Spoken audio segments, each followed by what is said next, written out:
लश्कर भी तुम्हारा है, सरदार तुम्हारा है, तुम झूठ को सच लिख दो, अखबार तुम्हारा है। इस दौर के फरियादी जाए तो कहाँ जाए, कानून तुम्हारा है, दरबार तुम्हारा है।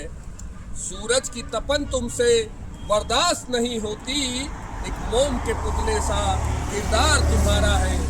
यह लाइनें अयोध्या प्रशासन के ऊपर बिल्कुल सटीक बैठती है।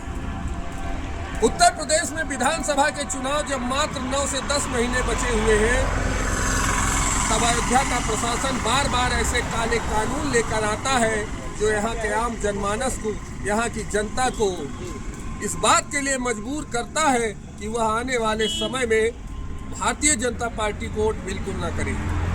ऐसा ही एक काला कानून लेकर आए हैं अयोध्या के प्रशासन एडीएजी की तरफ से कि अब रामपथ पर रिक्शे नहीं चलेंगे।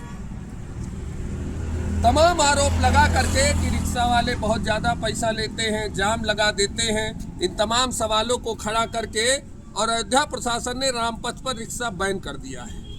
अयोध्या के माननीय सीओ साहब माइक पर आकर बड़े घमंड से कह रहे हैं कि सारे लोगों को विश्वास में लेकर यह काम किया गया है, जबकि पता करने पर यह पता चला कि इस फैसले को लेने से पहले ना तो अयोध्या के लोकल जनप्रतिनिधियों को विश्वास में लिया गया, न अयोध्या के आम जनमानस को विश्वास में लिया गया। रिक्शा बंद कर देना तो बहुत आसान है, लेकिन जो सवाल खड़े हो रहे हैं उनका जवाब दे पाना प्रशासन के लिए बहुत मुश्किल होगा। अगर रामपथ पर बसने वाले किसी व्यक्ति के घर में कोई बीमार हो जाए तो वो श्री राम तक कैसे पहुंचेगा, क्या आस्था लेकर उसको जाएगी?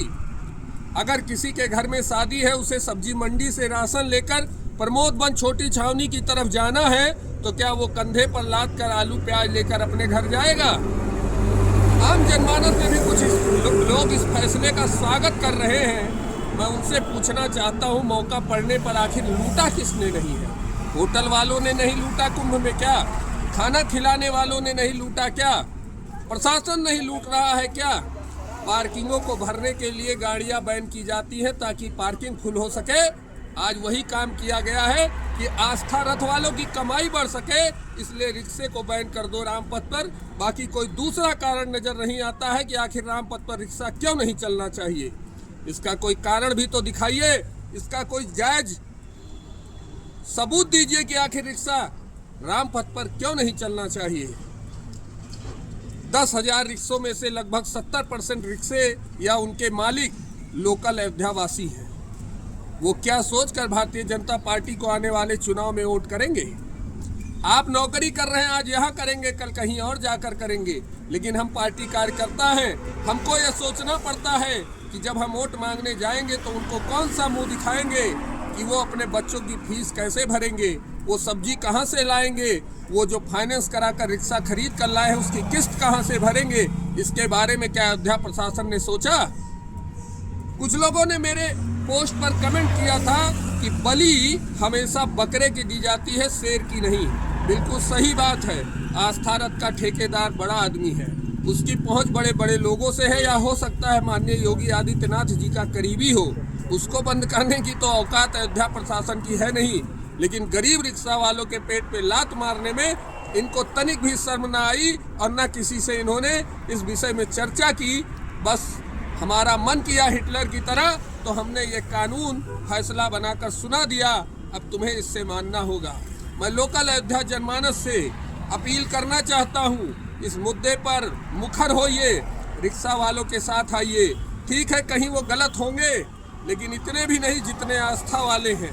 सबसे ज़्यादा एक्सीडेंट आस्था वाले करते हैं, सबसे महंगा किराया आस्था वालों का है।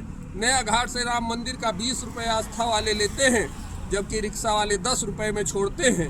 आखिर वही दोषी क्यों बने हैं? ये आस्था शहादतगंज तक क्यों नहीं चलाई जा रही है, जिससे लोकल जनमानस को जब फैजाबाद जाना हो, हमारी घर की महिलाओं को फैजाबाद जाना हो, तो सोचना पड़ता है।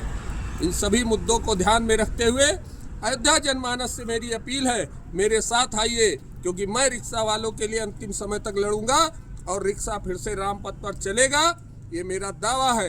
प्रशासन को जो करना है करे, हम विरोध करेंगे, हम अपना काम करेंगे। जय श्री राम, जय हिंद, वंदे मातरम।